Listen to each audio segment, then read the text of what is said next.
Welcome to this episode of Meet the Artist at Flamethrower. My name is Ben Kuzold, and in this episode, I'll be speaking with Barthélemy Manoury. I'm sorry, Bart, I may have just butchered your name.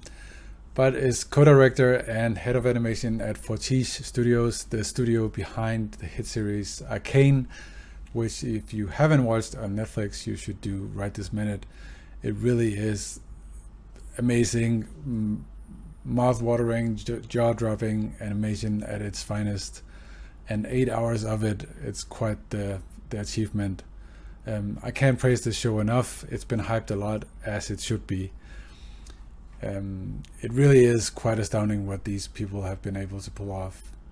It was a real treat speaking with Bart. He's had a long career at some of the biggest studios, on some of the biggest shows. And it all makes sense speaking with him how this mountain of a task could be pulled off with someone like him at the helm. He's humble, an extremely gifted artist, and has a very refreshing outlook on leadership and on the industry in general. So without further delay, here's Barthélemy Manoury. Your words up on the wall as you're praying for my phone, and the laughter in the holes and the names that I've been called. I stack it in my mind and I'm waiting for the time when I show you what it's like to be worse fit in the mind. Tell you you're the greatest, but once you turn they hate us. Oh, the misery. Everybody wants to be my enemy. Again, thank you so much for being here. This is great. My pleasure. You were just before we started, you were just mentioning the Annie Awards, and I wanted to congratulate you and your team. I know I'm number like 5,000 doing it. But dude, it's what an achievement this first season. It's of Arcane, of course. It's must have been quite the Yeah, ride.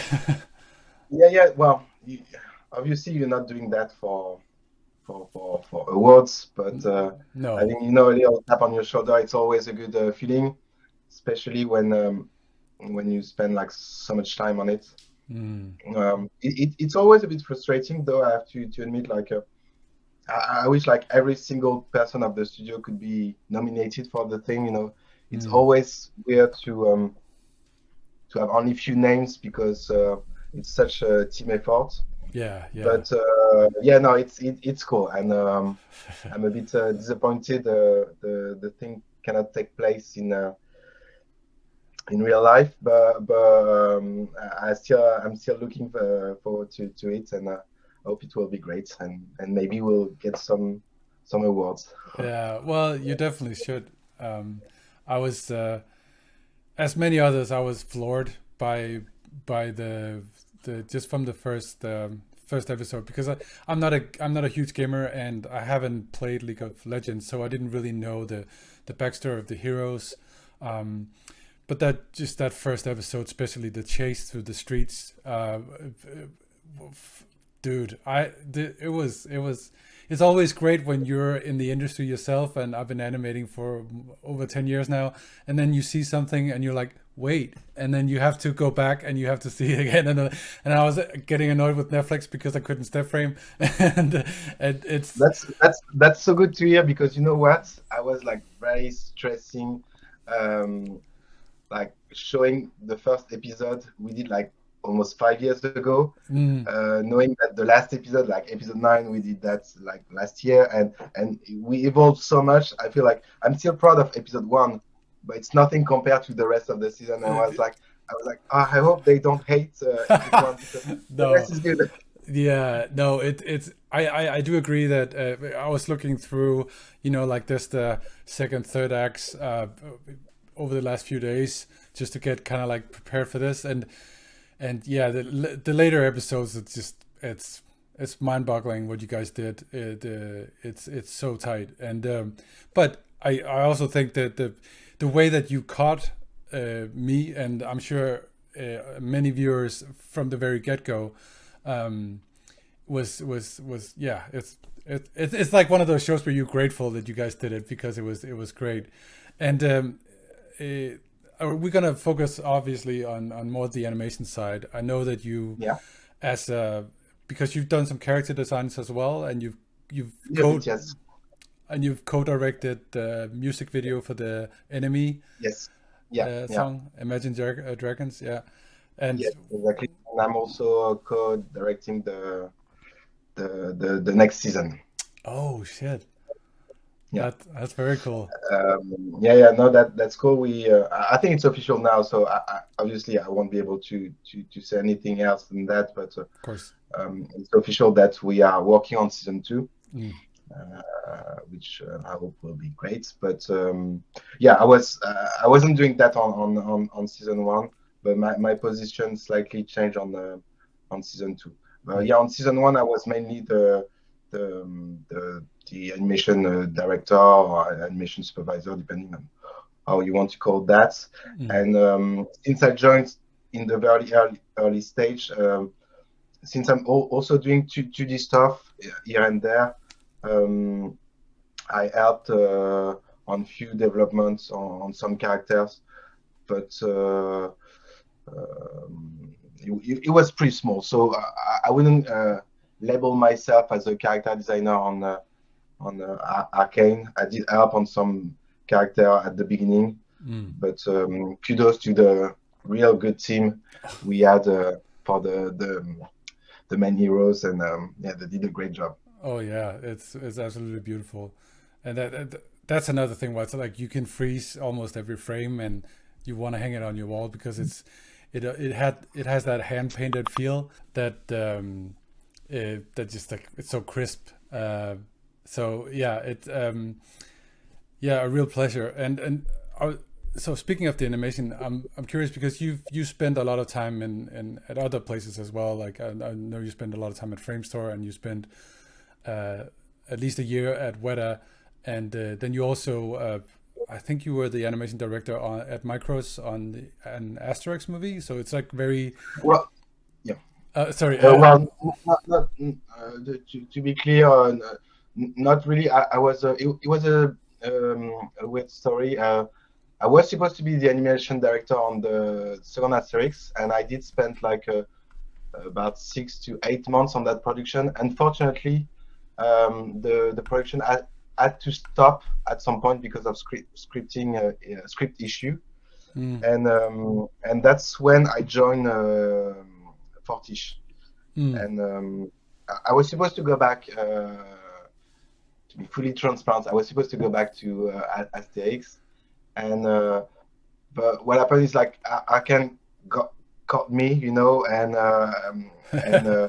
when the Asterix production started again, they asked me to come back, and I was just like, I'm sorry guys, I need to do that, and they had they found a great animation supervisor, which I know very well, Colin Vet and Jerome, and they did an amazing job. So to be fair, I wasn't the animation supervisor on Asterix. I did the pre-prod on it, and they credited me on that, which is nice.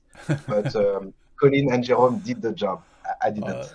That's kind of you. That I'm sure they appreciate that.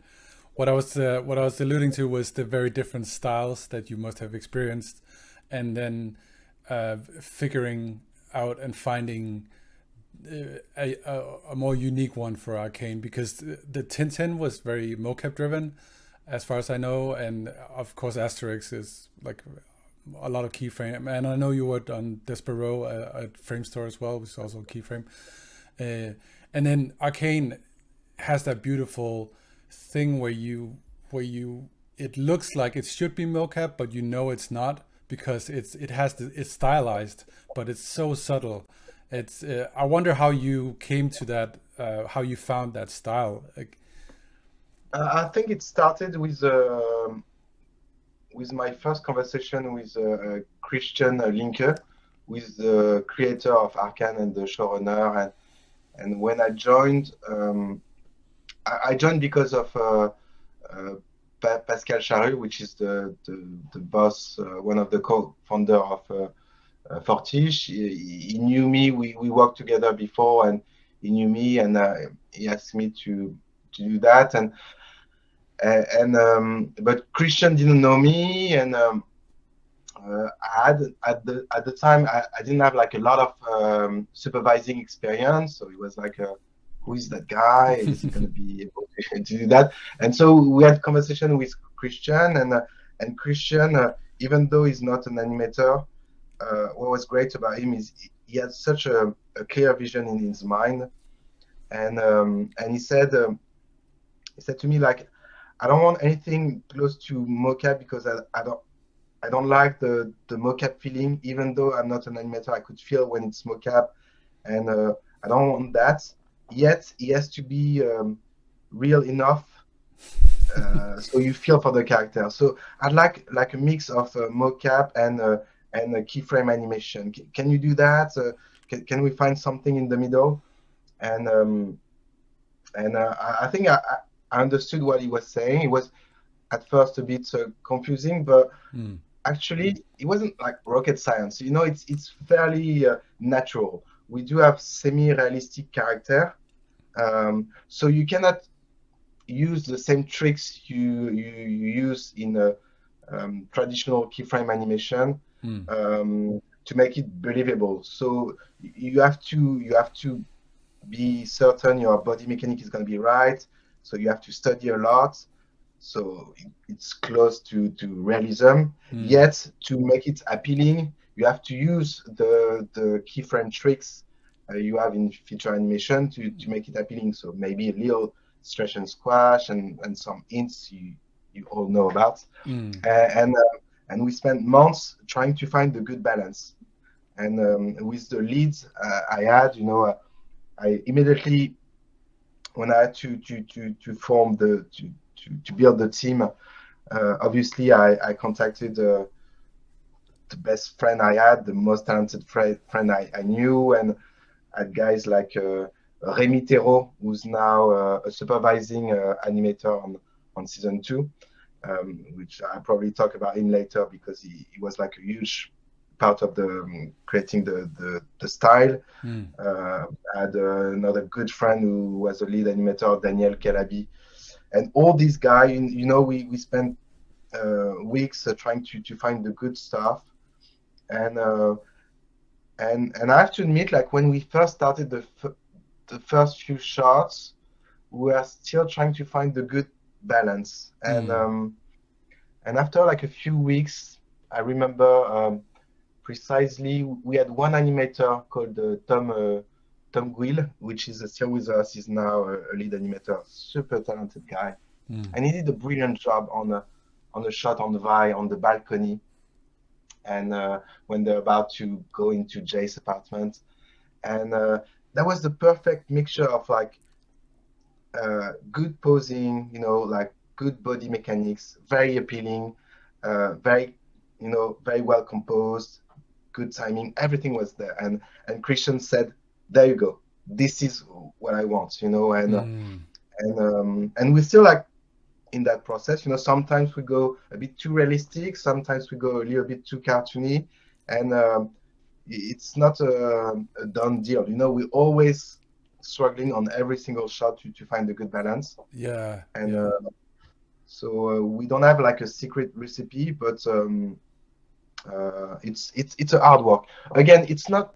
I don't think we invented or created something really new. It's just a matter of like taste and precision and if it feels right or not. Yeah, that makes sense. It's so and also so like I said multiple times, we don't use mocap. But we do use extensive references, you know. So we do have like a reference room where we shoot ourselves, and some animators would do that. Some animators would try to use references from other movies, depending on the workflow of the animators. I tend to push animators to use as much reference as possible because that if there is one key, I think that would be that one. Yeah. And even that was like a new thing for me because personally, as an animator, I wasn't I wasn't using references so much in my career, Mm. um, and I think I should have earlier because I think it's very important, and Yeah. at least for a project like Arcan, Mm. and so yeah, going back to my background, working on VFX with like super realistic animation, and working on movies like Sing or Minions or Asterix, way more cartoony. Uh, I try to use all these things and mix them up in order to do Yeah. something. Yeah. No, but it makes sense that you wanna have a team that spends time getting on the same page. It's almost everyone has to catch that feeling that you talked about, and then when everyone has it, you can kind of start defining it. Um, but it's also very complex, even though it's intuitive because it's such a broad range that you balance in Arcane with the very broad, very action insanely fast frames that I know are all super.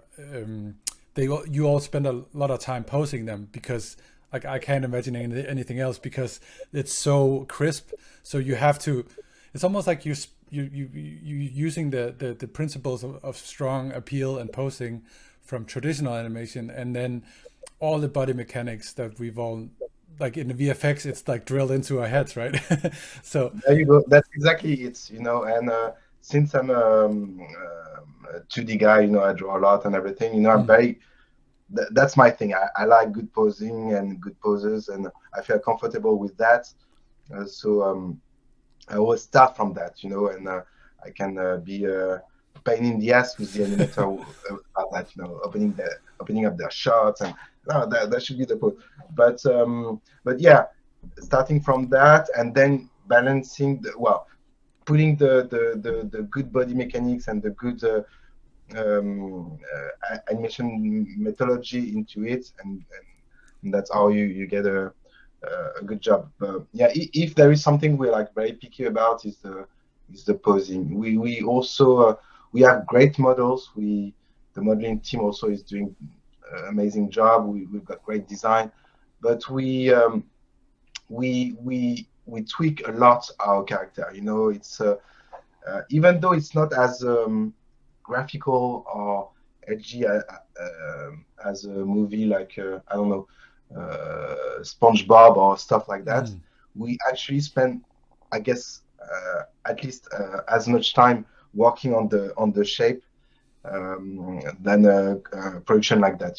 Even though it's more realistic, we do. The size of the neck, the size of the chest, mm. all this stuff to make sure it looks right and appealing and there, feels alive. It's not like a 3D puppet. It's a fucking character. It's there. Yeah. You, I just want a quick detour to the other departments as well because something that I noticed right away was the texture that seemed to be kind of following. Like there was like a lot of. It seemed like lighting was already incorporated on in the texture, and I heard a rumor that you don't have much of a lighting department, and Well, that's not true. We do have a lighting department, and also kudos to them because they're doing okay, a great okay, job. okay. They're not doing maybe the same job they would do on other production. It's a very tricky stuff, lighting in our show, Mm, because as you rightly guessed, most of the volume and even the light direction are already in the texture. mm, The inside the chin, the color will be darker. yeah, So it's tricky to have a light from below. So they always have to find tricks to be discreet enough, not to destroy what's been done in texture, mm, but good enough to push it a little bit further and being able to light a character in different environments. So mm, we do have a lighting department, mm. but but yeah, it's pretty different from other production, I guess. Yeah, I think what I'll probably get to it soon is that it seems like you all found a look, and then you just everything had to be kind of like uh, uh, made efficient to support that look. And it's the same with I'm getting the same feel from the 2D effects, which are beautiful. Like, my god, it's like they're like small things on their own, especially Jinx's thoughts, the scratchy pencil stuff are so beautiful. But that that team, it seems like their work with the animation team, the 3D animation, it seems so integrated. And as Well, oh, sorry, go. yeah, go on. Sorry. Go on. I just wanted to add on to that as someone who's been working in visual effects for so long, and I'm sure you tried it as well, where I was on Game of Thrones and I had these two dragons fighting in the air, and then they just smacked a cloud on top of it. It's like, no. And I feel with what you guys had, it was way more of like a supportive, where like everything came to its right, like because there were room for the effects and there were room for the animation. It was like seemed like more of a dance than a layering. That's a very good observation, and I think that's also one of the keys of the success of Arcane. Maybe because we started from scratch, Mm. and starting with when we started Arcane, we were like maybe 30 people at Fortiche, ended up being 300. Wow. But what was great about it is the relationship between the departments. There is a huge mutual respect, which is like so valuable. Mm. Uh, it's I mean, I work in great places, with great studios on great projects, Of course. and it was also great experience. But sometimes, on big projects, department can be a bit disconnected to each others, and they have their own agenda, and then don't communicate that well. Mm. Here, we try to do something to do things differently. So we had a huge communication with the rig, because the Mm. rig, again, if we talk about animation, let's take a minute to say how great the rigs are on Arcane. They are real time. You can deform them as much as you like. They're very light. They're very efficient. And Mitch Pecker was the rig supervisor. Did like an amazing job, and without his work, we wouldn't be able to produce that quality of animation. And that things apply to other departments as well: texture, lighting, compositing, and of course 2D effects. Mm. And 2D effects is something very special in the studio, in the history of the studio. Uh, uh, Pascal and Jérôme, the two owners of the studio, with Arnaud, did start their style, mixing 2D and 3D, Mm. using a lot of 2D animation, and the 2D departments are so freaking talented, Mm. and they've been working with Fortiche for quite a while, and yeah, there is a back and forth between us and them, and sometimes we do want some specific smear on that shot. So when we are done with our shot, we tell them, oh, okay, can you add that on that exact frame? And then, oh, okay, what about this frame? How do you think it's working? Oh yeah, it's working great. So a lot of back and forth, Mm. and so yeah, a lot of communication overall. Yeah. Well, it definitely shows. It all comes together, and it seems like it's there's a very it seems like there's an agreement across departments on what the higher purpose is, and the same with the music as well. It all ties in.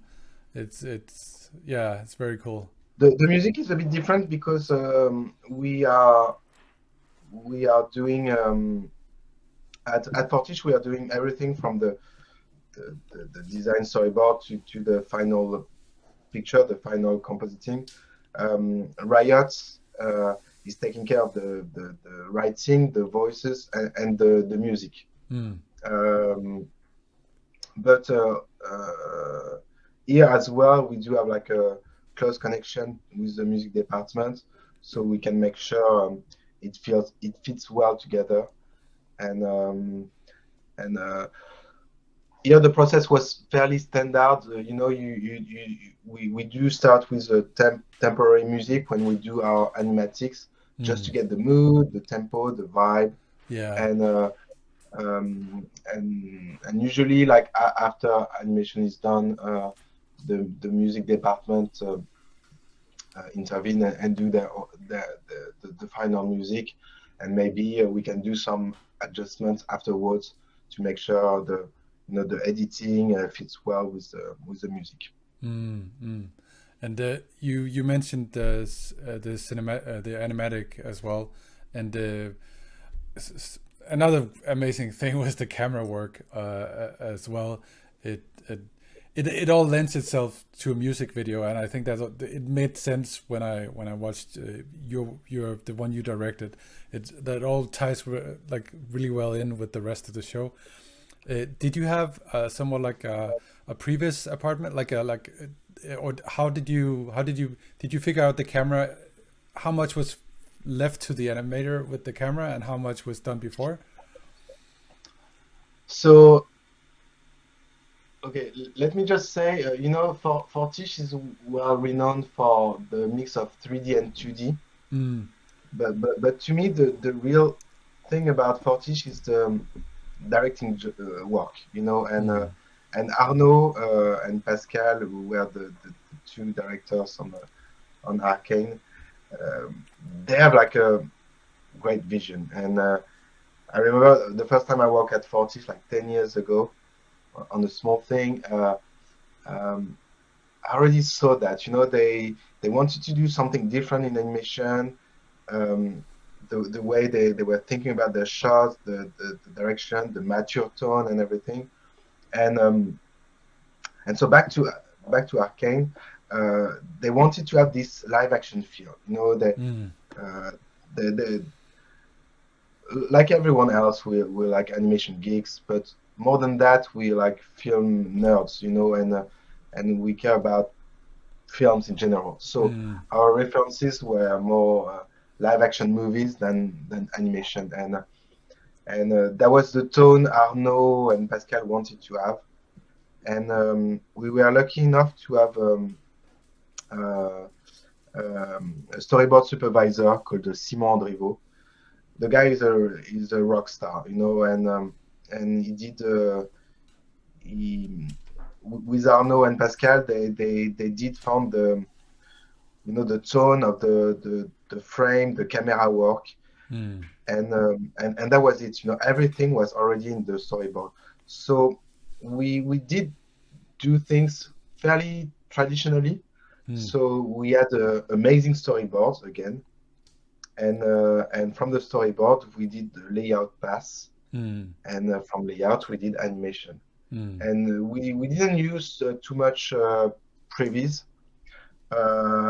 For also one good reason is, as you may have noticed, we have 2D background. We have paintings, so we cannot move the camera away around like any other shows, which is a constraint, but which is also a strength. And because in live action, it's what they do. So you put your camera here.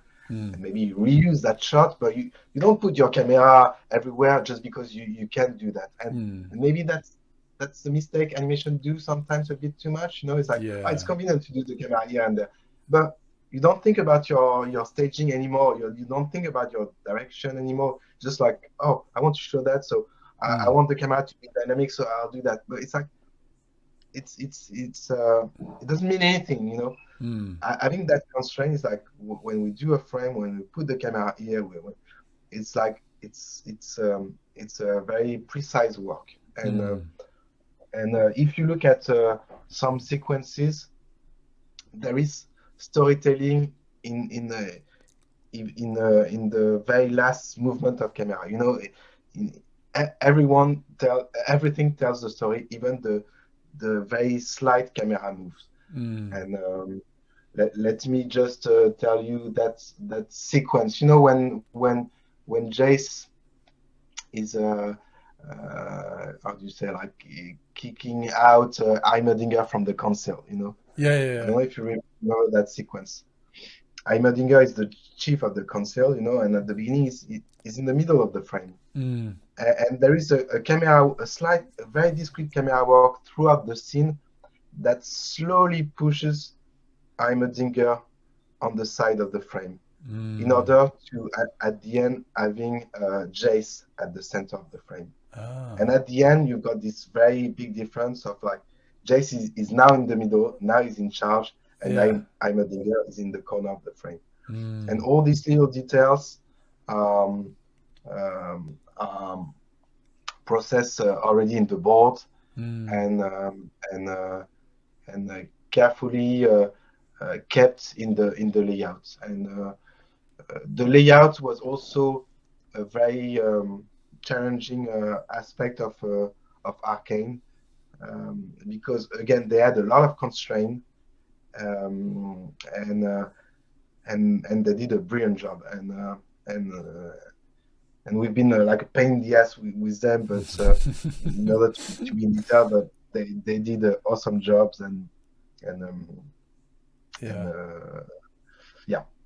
Maybe I'm talking too much. No, dude, this is amazing. This is great. But yeah, Pauline, who is the supervising layout artist, did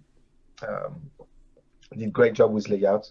But no, there is no previous per se.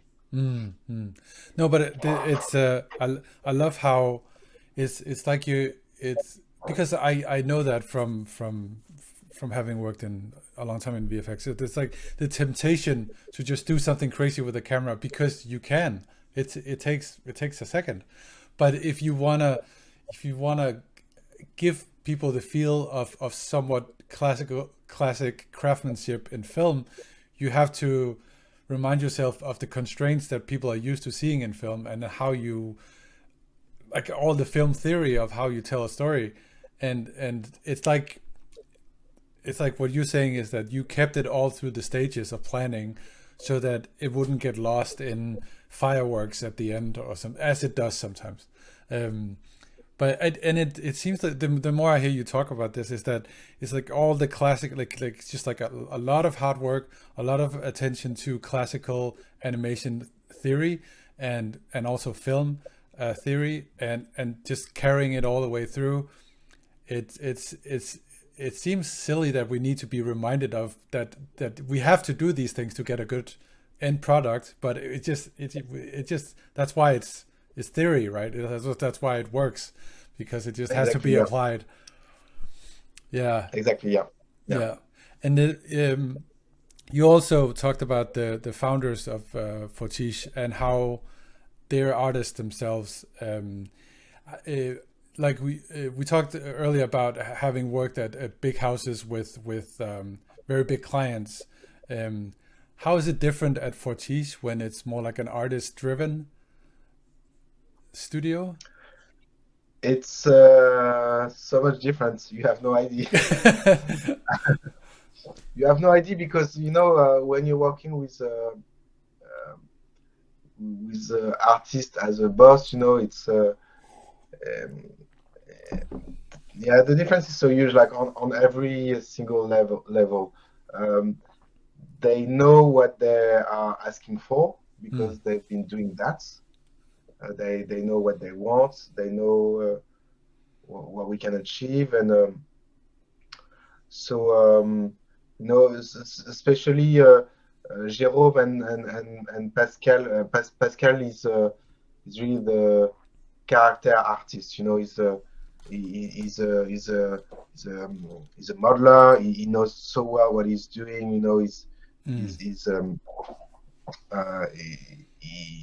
He controls what he does so well that he's able to tell the designer or the modeler oh, you have to change that or that. Oh, that's easy. Let me show you how to do that.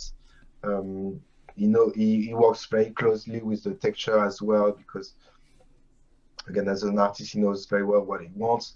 Jérôme is more about almost like art director. He knows well about the camera, the compositing as well.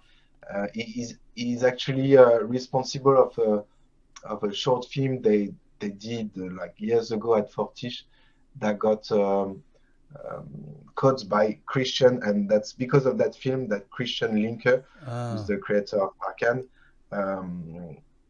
discovered Fortiche and said, I want to work with these guys because of one of Jérôme's short movie.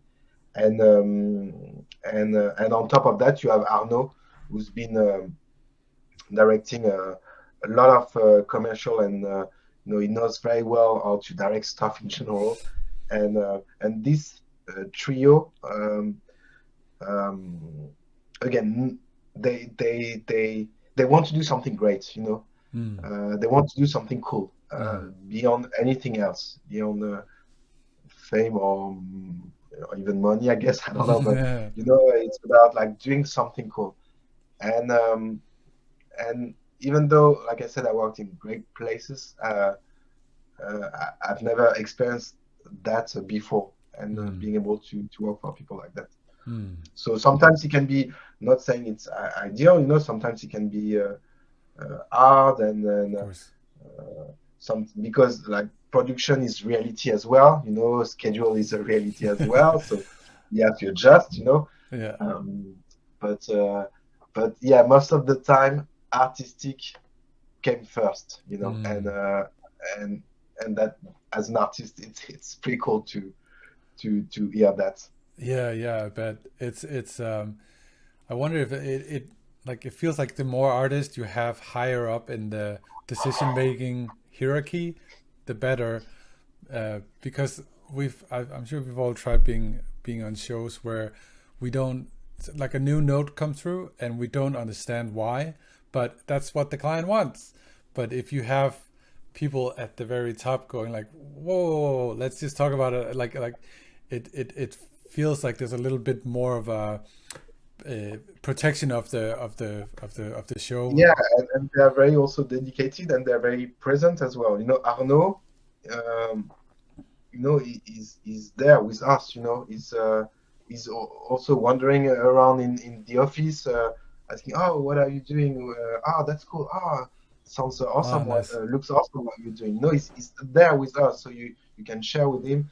And same with Christian Link, again, the creator with Alexis as well, of Arcane. Is there at every single animation review, and so he can animators can talk directly to him, and if he's got a note, always explain why I want that difference, and animators can ask question and so even defend their work, explain their work, and right. and so I think that's something I wanted to set up, because I feel like it's important to have something fluid, and also, like you just said, knowing what you're doing, and sometimes it's silly, but and I know sometimes it's also complex or complicated, but I worked in studios where you don't have access to the rest of the movie, or the script, or the storyboard. Yeah. As an animator, I worked on some project when I didn't have access to the storyboard. It's like, yeah. What the hell? Yeah. Here it's like I was blaming my animators if they didn't spend like hours or days dissecting the storyboards and thinking about their shot, and what does it mean to do that shot? What's the story before? What's the story after? And if you don't know that, you won't be able to deliver a good acting or a good animation. So again, like communication, I guess.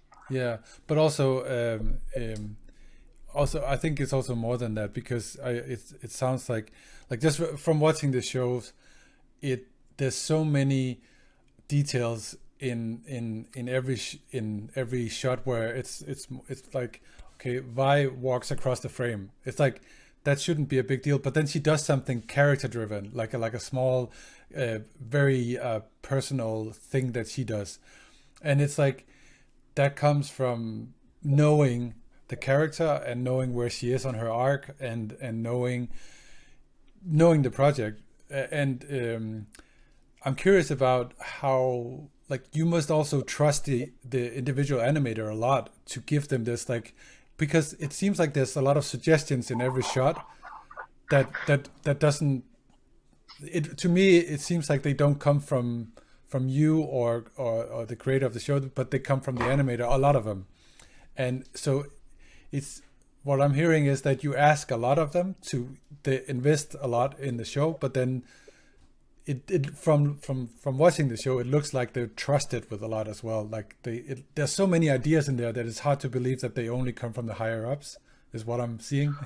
They're all coming from me, I can assure you that. Of course. No, obviously not. Well, I won't start naming all the amazing animators I work with, because if I start doing that, I will maybe forget some, and they're also. No, yeah. Let me just frame it that way.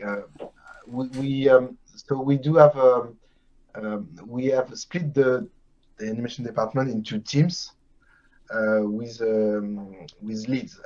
So every team of 5 to 6 to 7 animators have a lead, and each of these teams are responsible of one sequence. So that's also something very important that I didn't experience necessarily in my previous job. It's like sometimes you do a shot here and a shot there, and nothing is making any sense. Here we were lucky enough to be able to do like a sequence. So a team would do an entire sequence, and within that sequence, an animator would be responsible of like a few shots in a row. So they can take responsibility of what they're doing. It's not like, oh, I'm doing this shot here and I'm doing this shot like 2 episodes later. So it's almost like every team is doing their own short movie. And then we do like a lot of preparation. So once the sequence is assigned to the team, we do a launch with the director and Christian. So that way Christian can go shot by shot and say, this is what it's all about. This is what we're trying to say. This is this is what I want, basically. And then that also gives time to animators can ask questions. What do you think about that? And blah blah. And then once that kickoff is done, the animation, the team can start thinking about the sequences, and that's why the lead is very important. He had done previously research on the sequence, maybe trying to find references on other movies. Like for this character, I was thinking of that.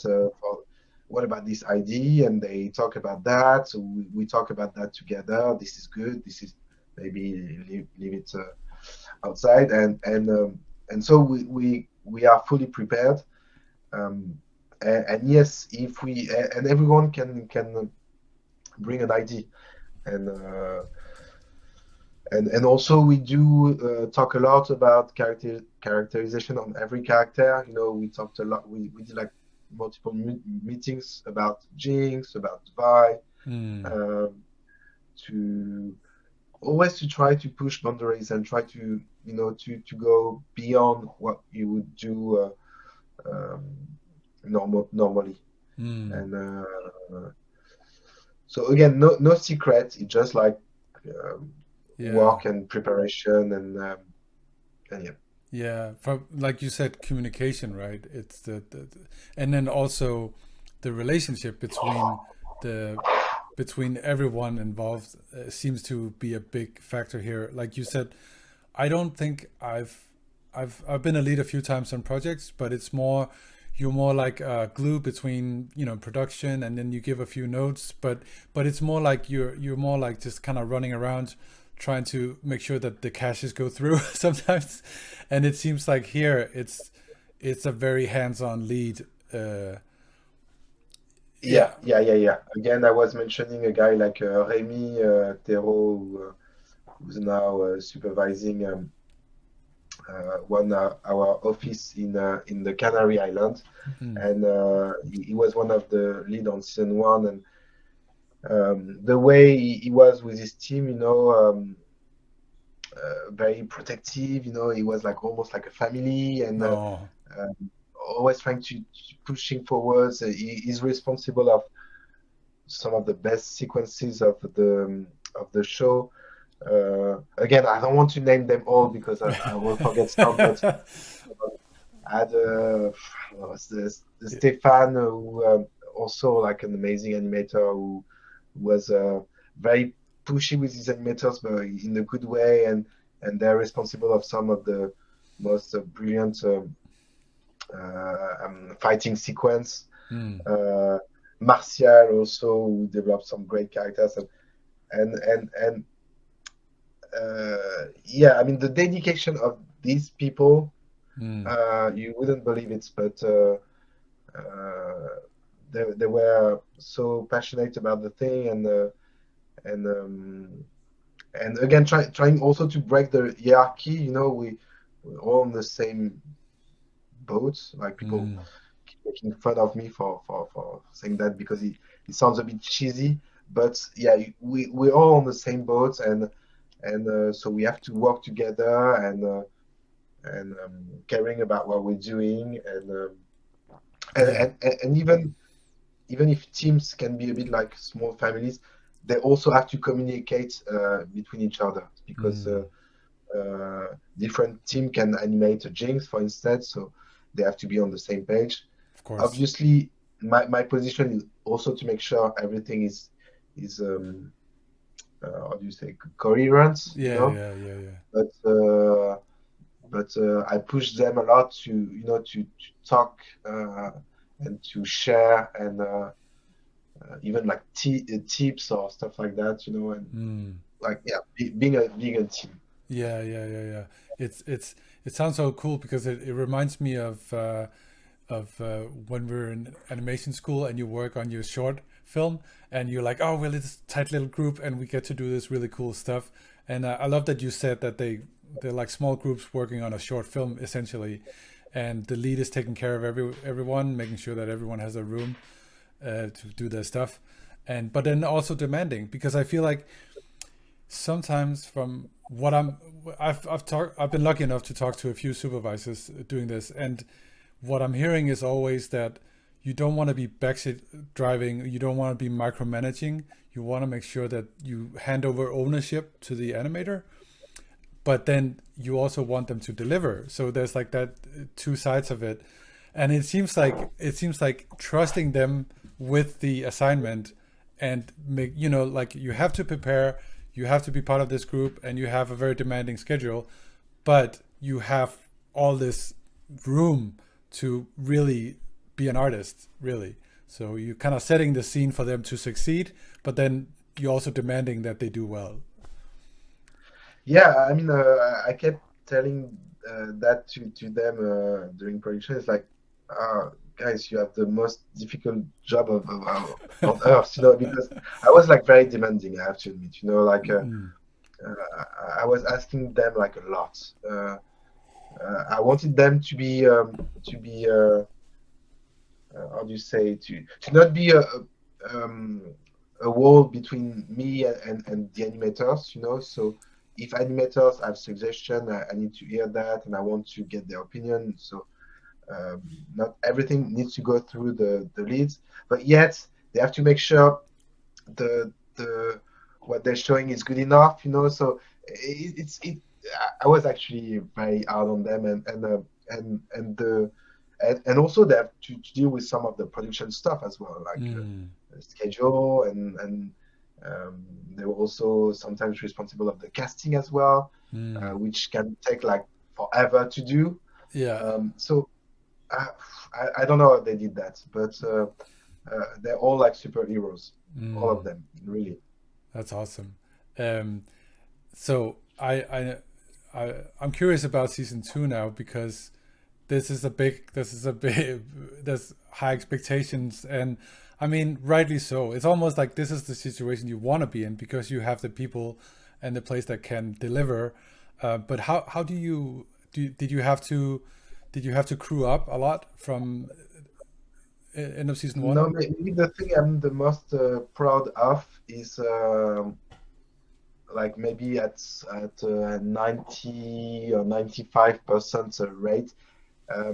Everyone who was on season 1 Mm. is on season 2. So we almost didn't have any how do you say uh, when people leave and go, Yeah. turn around. Yeah. We didn't have any of that.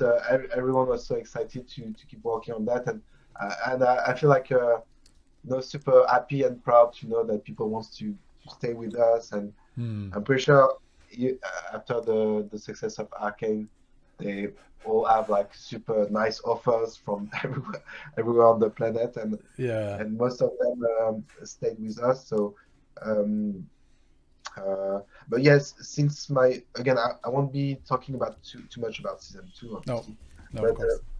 but because my position changed a little bit, uh, I have to say, during the production, we had to expand a little bit, and in order to do so, since we had a limited place in Paris, we have opened up two small branches, um, one in Montpellier, which is in the south of France, Mm. and it's been supervised by Alexis Vaneroy, which is like also an awesome lead and supervising animator from DreamWorks, Yeah. which was one of the lead of Arcane, and so he's supervising the team in Montpellier, and Rémi, who is supervising the team in uh, in the Canary Islands, Oh, and wow.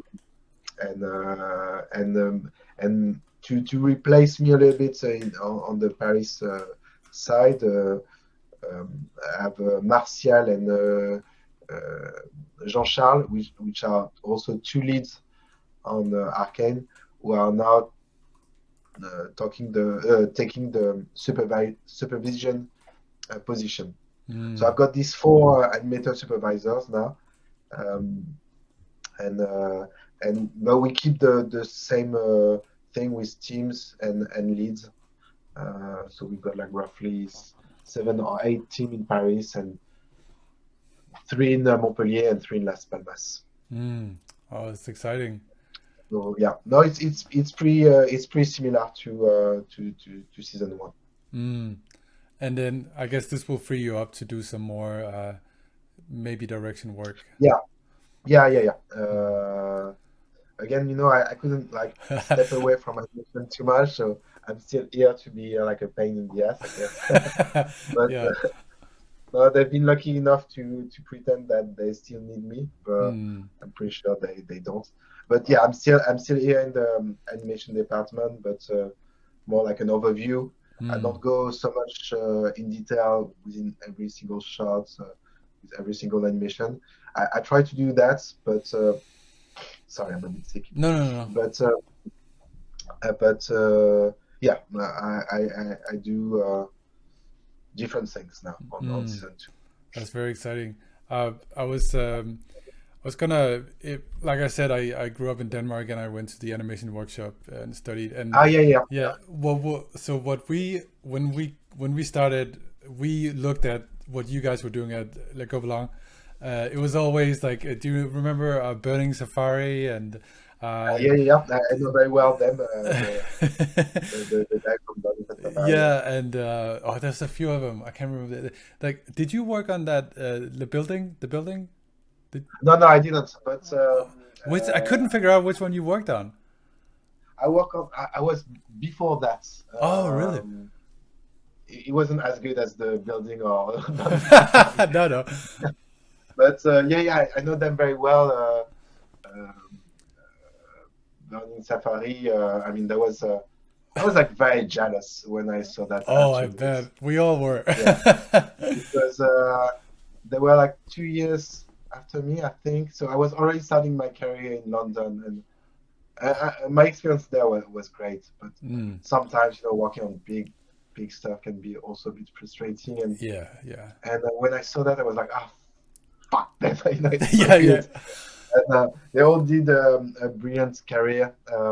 Mm. Uh, I see some of them once in a while. Oh, that's But nice. that was these 2 3 years. A lot of Yeah. really talented people. Yeah, But and one of my lead actually did animation workshop. Daniel Calabi, I was yeah, mentioning at the beginning. I know He's Daniel. Yeah, yeah. he's a student from and he was like also so dedicated to the projects. I didn't mention him enough, but Mm, he was with Remy one of the first guy who joined us.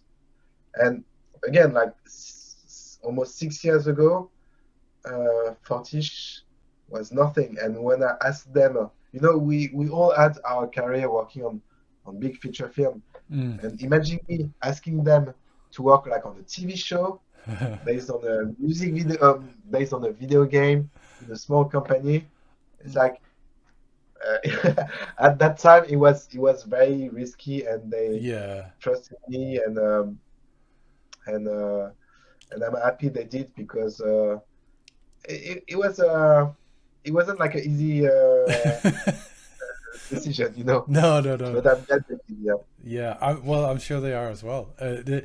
But it's so cool because it's like the way you talked about the different teams with the lead on Arcane, which is currently the biggest thing in animation right now. And then if you could still get that feeling that we had in school when we did a really cool short movie, that man, that's like I feel like that's the secret sauce. That's why that's big part of why you you. know what? I don't want to sound. I don't know. I don't know. I don't want to sound like I know everything, but it's not that complicated. Mm, I used to find excuses for the way we were doing stuff in my previous experience, but now, after having that experience, like, it's not that hard to replicate what we did at school. mm, A little bit of communication, trust, uh, ambition, and excitement, and that's all you need. So by trying to keep things secret, or like, sometimes you create like a wrong environment where, and with Remy and Daniel, and also all the animators, we all often joked about saying the same thing you just said. It's like, at least we can do the job uh, we were told about when we were at school. oh, At school, people were talking about a job, like a perfect job, and yeah. then you go into the industry. It's like, oh, that's not it. And there you go, and that's what we did. Mm, Again, I don't want to sound cheesy. It's been 6 bumpy years. of We had course. our up and downs. Mm, So I don't want to sound like, oh, it's all brilliant, it's so mm, easy, and you just have to do it that way. We had our share of bad stuff. of course. We failed on some stuff. It wasn't that easy, but at the end of the day, it was cool. Yeah, yeah, yeah. Well, it sounds like a great journey, and also, I Yeah. mean, the learning curve for people, say any juniors or mids that you had on for a few years now, they must have exploded like as animators.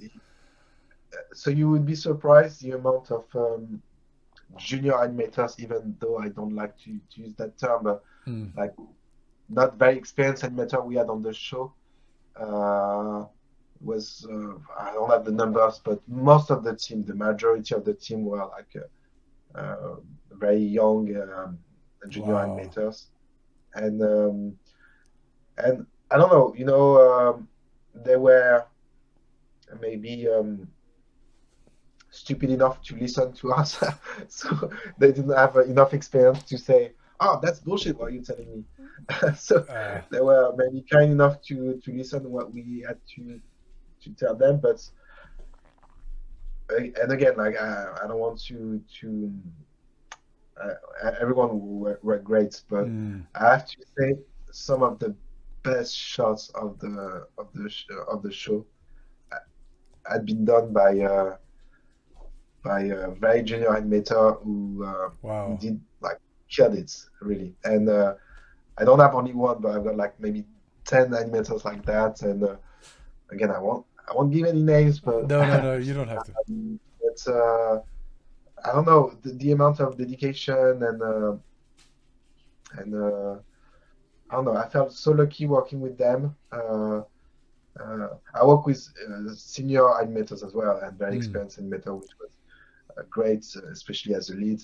mm, But working with all these junior animators um, was also like I don't know. You also learn from them. You question yourself. mm, Uh, you know, that was also one of my first supervising job, and so you have to question about what you know, how you transfer that knowledge, or you transmit that knowledge, mm. and you have to articulate all that, and so you're learning a lot with them as well. Yeah, It's yeah. like, oh yeah, I'm doing that because of that. Okay, I didn't know that, but now I know.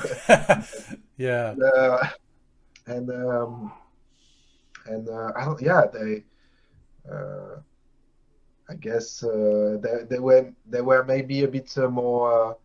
Uh, um, uh, how do you say virgin or like new Mm, to the things, so they would be easier to get information. I don't know what made mm, the success, but yeah, we had a lot of great juniors, and mm. they're still with us, and now Yeah. they're doing awesome shots. Oh, I bet. I bet. Well, it's also like I keep coming back to the trust thing. It's like at when you're new. I agree. I don't like the junior, mid, senior either. When you don't have a lot of experience, you bring other things to the table. You're so hungry, and after a while, you trade in that hunger for a skill. Maybe like you become less motivated, but then you can just kind of do it. But Absolutely. in the beginning, you're so hungry, and you can just get so good so fast if you go all in. And it seems like Arcane is like one of those things where it's like that's like a roller coaster upwards, but you have to put in the effort, of course. So And also, we were lucky enough to have to produce almost 6 hours of footage, yeah, so there is room for everyone. Sometimes when you do work on like a big VFX movie, yeah, the studio will be responsible of 5 minutes of animation. So if you yeah, get to do one good shot, that's the end of the world. yeah, Where here, we have so much stuff to do. Even so, like sometimes some people can be a bit disappointed not having these shots. Like, don't worry, you'll get some of the yeah, juicy shot later. yeah, And yeah. and uh, and again, I don't like to typecast animators. So when I felt like it was the right moment to give them shots, I wouldn't hesitate to give like very long shots to a very inexperienced animators if we felt it was right. So Mm, we didn't have this senior, medium, junior type of thing. mm, It's more like from a production side, I guess. mm, Depending of your experience, you've got like I guess different salaries or stuff like that. But artistically wise, we didn't make any difference. mm. Uh, Uh, it was like animators, and you have the lead, and that's it. Yeah, yeah, that's beautiful. Man, I hope I can get this out broad enough so that some companies can listen because you're spitting all these I golden don't, nuggets. I don't want to sound like I'm giving lessons or like No, but I think a lot of uh, people could learn a lot from you guys, and especially with what has happened now. Like it's kind of like you kick this door open for like all of us in the animation world or who's into animation in general. We knew that we always could there was always going to be an audience for more mature animation, but it's really been blown up now. Like this is really like there's a huge, not only an audience but a real demand for it, right? So Yeah.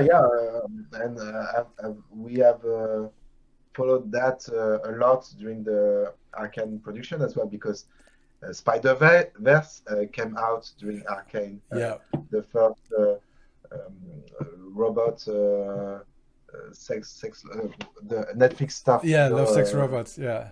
Yeah, Love, Sex, Robots came out as well, and also I have to admit when I saw Spider-Verse, I was like, fuck. I was very impressed, and I'm usually very very hard to please. I like to criticize a lot, and I have to admit when I saw that I was like, fuck. This is very good. And I wish they did that after us, but on the other hand, I knew we were doing something different, so I don't think there is any silly competition. No. And even with the Netflix stuff, even though some shots were like very mind blowing as well, I knew we were doing again something different with Arcane. So, but yeah, especially when you're working for like 6 years on a project, it's like I can't wait to people to see it, because we've been doing that for 6 years. And but yeah, that's good. That's good. That's good. You introduce yourself not being a hardcore gamer. I'm not either. And I don't play video games because I've got kids. So I don't have time. But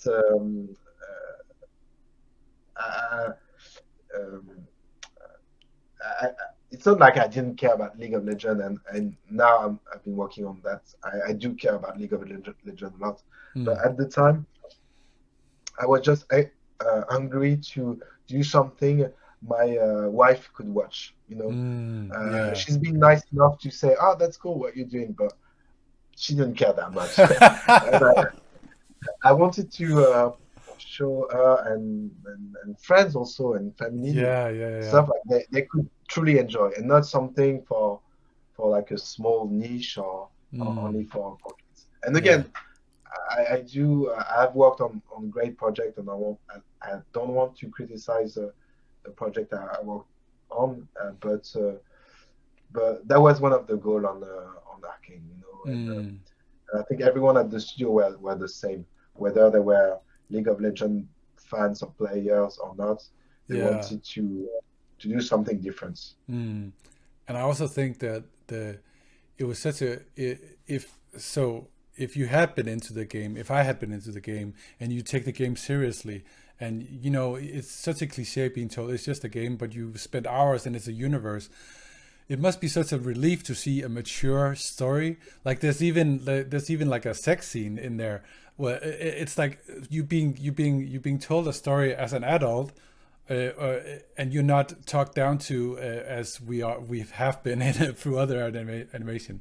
So I totally hear what you're saying, and it's yeah. But again, I discovered the lore and the game, and I do have a lot of respect now for it, and also the community, the fans that help us a lot. While we were doing Arcane, we had like a downtime at some point and we used that time to do two short movies for Riot, one called Rise and the other one was KDA. And the KDA, the K-pop song we did was a big success, and Rise as well. And I remember like watching all the feedback on YouTube and on Reddit and everywhere, and also that's something I've never experienced before. Even working on big franchise like Harry Potter, you don't go to YouTube having people dissecting your animation. Where here it's like they could see everything, and they were like so hyped and everything, and that felt so good, like and meaningful. It's like, oh, because sometimes it's a tedious job like animation. Yeah. You're like almost like a fucking pixel about, oh, maybe move it that way. And like, Yeah. is it worth it? Like, who am I kidding? Is it? Am I talking shit? Am I wasting my time? Yeah. And when you see like people commenting about this specific stuff you added in your short, and they see and they enjoy, it's like, thank you, thank you so much, because it means a lot. So yeah, the community, the fans, and the reception on Arcane, it's I stopped that a little bit because it was too time consuming. So now I stopped watching and reading all the Reddit and YouTube comments and everything. But when I feel down once in a while, I go back to that and say, that's cool. Yeah, I obviously, like, not knowing about the universe and then just seeing it, and then also when I looked up the music video that you did, co-directed, it had, like, a few days ago it had 92 million views, and now it's at 95 or 6. It's and I know it's not about that. It's an artistic. Imagine Dragon did release the short on their YouTube channel, so I've got 2 times 90 million. So it's 2. Oh my goodness! Oh, wow! So it's not about the number, right? But it doesn't hurt either. No, it's good to have your work being received, and it's nice to know that there's an audience. So yeah, that's just, that's the icing on the cake. Experience working on that. Also, I want to thank Fortiche to giving me the opportunity, and working closely with Arnaud, the official director of Arcane, on that shot was great. And again, like, I work closely with the 2D guy, with all these projections stuff. Obviously, the animation department I knew very well, but other departments as well, the compositing department, and there was such a great experience. And we did that short a little bit differently from Arcane. We did use a little bit of previs on that short film, but having all the assets already there, it was a good first exercise directing stuff, because you could focus only on the storytelling, the camera work, and everything, without caring about like developing characters and stuff. And also we use that as a good opportunity to tell like a very good story about Powder and Echo, which relates to the show, and that was an amazing experience. Oh, I bet. And it seems like you're enjoying some of the same trust that you're giving your animators with being able to follow, where you want to, something that you want to pursue within Fortiche and Arcane universe. So. Yeah, I think, it's a very, even if it's a bigger studio now, but there is still this young, small studio vibe, where like almost everyone could do everything, and so that's great. There is good opportunities, and it's a great studio. Yeah. Well, you did mention that you have kids, so I don't want to keep you too long. But if you have any questions, don't hesitate. No, I think we. I must sound awful. Hope everything I say makes sense. It definitely did, and I know that people will love to hear it. It's such an it's very inspirational journey that you're on, and also what you guys are doing. Thank you so much. I feel blessed having attention, because again, I want to say it again, but it's a team effort, and it's I guess it's the good part of the job, getting all the attention and the rewards and everything, but I'm not the only one, and and I wish I could name every single person, but because they all deserve Yeah. a round of applause. Well, I hope that we'll see a lot of. We're already seeing a lot of reels pop up from people who worked on it, and they all look amazing. So I'm sure people will know. But yeah, Bart, thank you again so much for doing this, and No yeah, worries. Thank you for I having me. I'll probably reach out after season 2 again, and then maybe we can Okay, do this no again. problem.